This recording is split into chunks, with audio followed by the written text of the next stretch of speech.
आप सभी को गुड मॉर्निंग।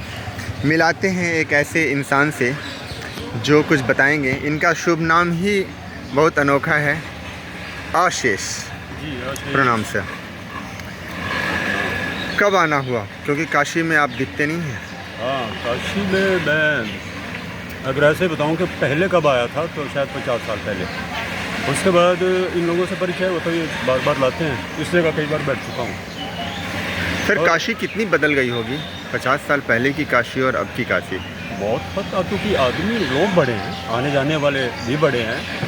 अगर कोरोना बीच में ना आए तो दुनिया भर के लोग बढ़ गए हैं आने वाले। और मुझ जैसे कई लोग हैं, है ना, जिनको ये सोचना नहीं पड़ता कि काशी क्या है। हमें पता है बस, जैसे हमारे भीतर हो, जैसे कई बार आए हों, है ना।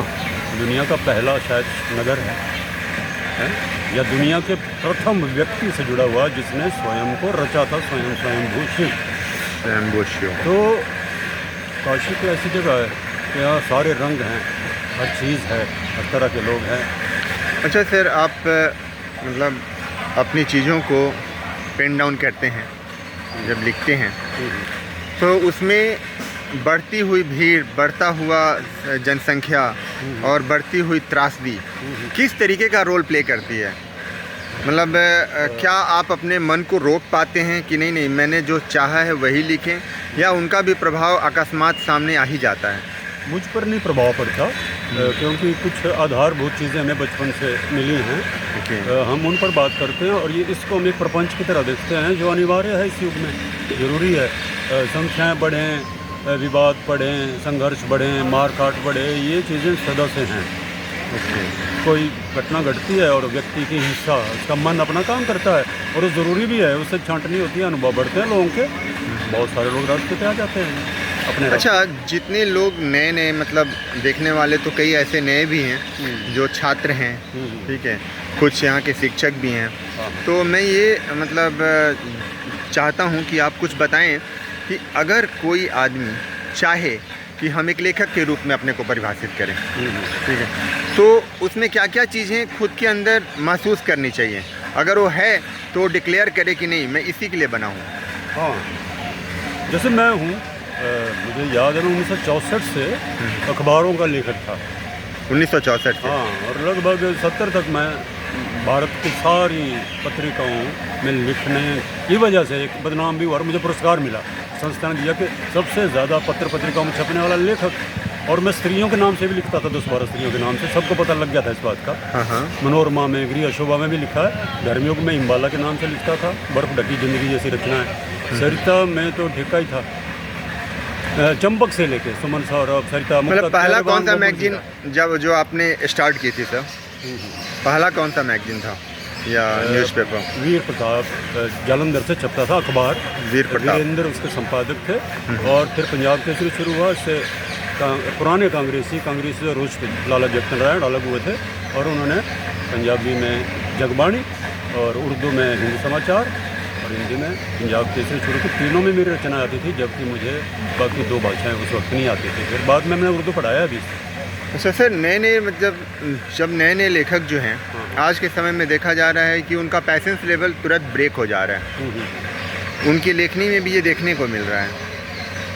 तो क्योंकि पुराने लेखकों के पास वक्त ज़्यादा था, आज के पास गूगल है, कई चीज़ें ऑटोमेटिक इन्फॉर्मेशन के को लेकर सामने हैं।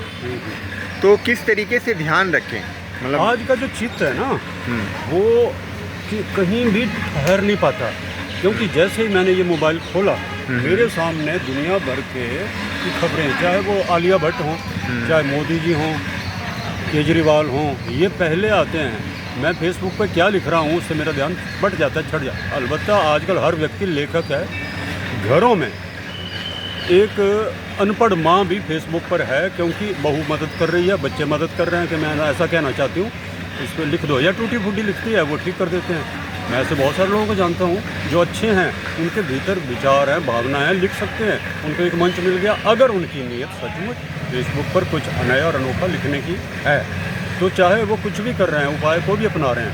आज पत्रकारिता के प्रशिक्षण की जरूरत नहीं रही, लेखक कैसे बनेंगे इसकी कोई नहीं रही। जो चाहे उसके लिए इतना बड़ा मंच है हर तरह से, कि लोग पत्र पत्रिकाओं के बारे में भी अब फेसबुक पर पढ़ने लगे, सोशल मीडिया पर। सर लेकिन एक जो है मतलब जो मीडिया पे हम सोशल मीडिया पे लिखते हैं और जो बैठकर किताब या कागज़ों पर लिखते हैं, ऐसा कहा जाता है कि कागज़ों में इंसान से ज़्यादा सहनशीलता होती है, तो उस चीज़ को तो सीधे सीधे नकार रही है ये इलेक्ट्रॉनिक मीडिया। मैं आपको इस पर बुनियादी रूप में बताऊं, 30 साल पहले मेरे 3 लेख छपे थे। 30 साल पहले। एक तो राजेंद्र माथुर ने शायद छापा था नवभारत टाइम्स में, किताबों के दिन लदने ही वाले हैं। ये आपके सवाल का जवाब मैं कह रहा हूँ। ओके, किताबों के दिन लदने ही वाले हैं। ओशो टाइम्स में अमृत साधना ने मेरा लेख छापा, लंबी छुट्टी पर जाना चाहती है किताब। हंस के संपादक राजेंद्र यादव ने हंस में मेरा लेख छापा, किताबों के दिन लदने वाले हैं। एक ही लेख था, मैंने अलग अलग पाठकों को देख के तीनों पत्रिकाओं के थोड़ा थोड़ा टच दिया, तीनों ने एक साथ छापा, किसी ने आपत्ति नहीं की उनको क्यों भेजा, एक ही टाइम में छपे। उसमें आपकी बात का जवाब है कि किताबों के दिन लदने ही वाले का अर्थ ये नहीं हुआ कि किताब समाप्त हो जाएगी। ये जो हम हाथ में पढ़ के हमें आदत पड़ी है सिराने में रखने की, बीच में फूल सूखा हुआ या धागा या कोई पत्ता लगाने की, वो उस किताब को अब उसके रूप बदलेंगे, स्वरूप, और भोजपत्र तक नहीं आप पहुँचेंगे। लेकिन ये किताब फिर जन्म लेगी, भोजपत्र नहीं होगा, ये किताब नए रूप में आएगी। अब तो ऐसे ऐसे पलटते हैं, जिनके पास वो बड़ा है ना नोटबुक, यही मोबाइल, ऐसे पलटते हैं, पन्ने पढ़ते हैं, टैब। हाँ, तो ये संस्कार हैं। मैं इन चीज़ों से बचता हूँ, मेरे पास घर में भोजपत्र भी है। सर एक चीज़ आप सर एक आपने देखा होगा ना कि इस संस्कार में जो अभी पुष्पित पल्लवित जो बच्चे हैं और जो पुराने हैं, जिस पीढ़ी से आप गुजरे हैं, तो उनमें कुछ कई आमूल-चूल परिवर्तन दिखता होगा आपको। बिल्कुल। वो क्या है? वो ये है कि उनके सामने माध्यम नए आ गए, स्वर एक साथ हज़ारों आ गए हैं स्वर। 1 घंटे के अंदर आदमी को 1000 चीज़ों का पता चल रहा है और आपके भीतर जा रहा है वो। अब आप कैसे उसको छान रहे हैं, जाने दे रहे हैं, कैसे जाने दे रहे हैं, वो आपको साधना है ध्यान से, होश से। आपने अगर होश का इस्तेमाल नहीं किया तो कूड़ा ज़्यादा है, हर युग में कूड़ा ही ज़्यादा था। जिसको होश का जैसे कृष्ण जैसे लोग महाभारत में उस कूड़े को साफ करते हैं, जबकि उनके ही अपने गुरु रिश्तेदार होते हैं उसमें ज़्यादातर। तो आज भी ऐसी भूमिकाएं निभाने वाले लोग चाहिए जो किसी से झगड़े बिना ऐसा काम करें कि वो कूड़ा हटता रहे, बस हटता रहे, नया आता रहे। और बहुत सारे लोग हैं जो नहीं समझेंगे, कोई बात नहीं, उनको छूट दी जाए, अभी उनका विकास है। जो लोग जन्मांतरों को मानते हैं वो तो यूँ देख लेते हैं कि ये व्यक्ति वहाँ से चला आया तब भी काफ़ी आगे आ गया है, हमने 2 अपनी साल, कोई बात नहीं, हम अपना काम करें, बस उसको मिलना होगा, उससे मिल जाएगा, ज़बरदस्ती उसकी जेब में ना डालो पहले में। और सर पाठकों के लिए क्या कहेंगे? क्योंकि यही बात जो अभी कही, अच्छा, यही है, बराबर है कि आप हर धारा से गुजरो, अपने आप को रोको मत कि ये मेरा भाई। कार्ल मार्क्स कहते हैं कि रिलीजन इज़ ओपियम, लेकिन इसका अर्थ ये नहीं हुआ कि धर्म अफीम है, ये हमने गलत ट्रांसलेशन किया। वो वहाँ जो होप कर रहे थे, है ना, जो भी कर रहे थे राजाओं के छत्र छाया में, वो उसको अफीम कह रहा है। वो हमारे लिए उसने और बात की है कि इसको उत्तर के जो लोग हैं उनको निपटने दो, पूरब के लोगों को वहाँ और तरह से काम होगा। यहाँ धर्म का अर्थ अफीम नहीं, यहाँ धर्म का अर्थ है अफीम के विरुद्ध। मैं ये नहीं कह रहा गीता में ही लिखा है, उपनिषदों में आस्था करने का, नहीं, आज धर्म का अर्थ वही है। मेरा धर्म अशेष है, मैं हूँ, जितने व्यक्ति हैं उतने धर्म हैं, वहीं से आप चलेंगे। यही है फर्स्ट बात, ये आधारभूत मैं कहाँ खड़ा हूँ, अगला कदम वहीं से उठेगा। अगर मैं ठीक से खड़ा ही नहीं हुआ हूँ, अगला कदम लड़खड़ाएगा। उसको देख लो, थोड़ा सा पीछे विपश्यना कर लो कि अभी जो कदम उठाया था जहाँ से यहाँ आया, ये विपश्यना है, लौट के देखना। आपकी काट छाट, आपकी छन्नी आपके पास है। अब आप आगे जो जाएंगे कोई चक्कर नहीं है, जो होगा वो आपको मिलना ही चाहिए, अच्छा या बुरा। सही बात, वो आपका भाग्य है, यानी आपका हिस्सा है, वो आपने बनाया, आपको मिलना है। वो भाग्य हर व्यक्ति का अपना होता है। लेकिन लोग कहते हैं ये किस्मत, ये भाग्य, ये तो गलत चीज़ें हैं, या कहते हैं लिख दिया है। अरे हम लिख रहे हैं, हम लिखते आए हैं और छुपा रहे हैं उसको कि दिख ना जाए किसी क्यों?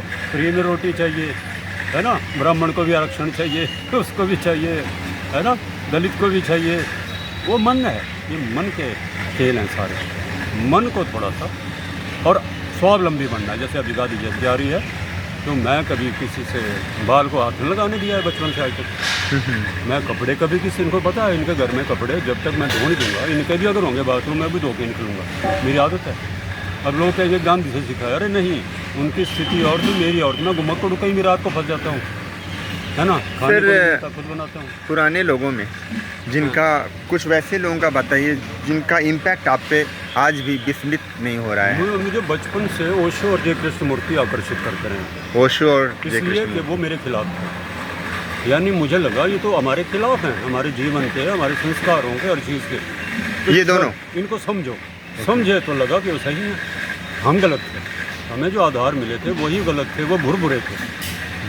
यानी जैसे मैं कहता हूँ कि हर देवी देवता अपने स्रोत में बहुत बढ़िया है, बहुत सुंदर है, अगर स्रोत तक जाए तो। अदरवाइज हमने इसका कूड़ा बना रखा है, शिव का भी, मंदिरों का भी हमने कूड़ा करकट बना दिया है। सब धर्मों ने अपने अपने यहाँ, मुल्ला मौलवियों ने, पंडितों ने, पोपों ने, जबकि हर चीज़ अपनी जगह ठिकाने से है, सही है।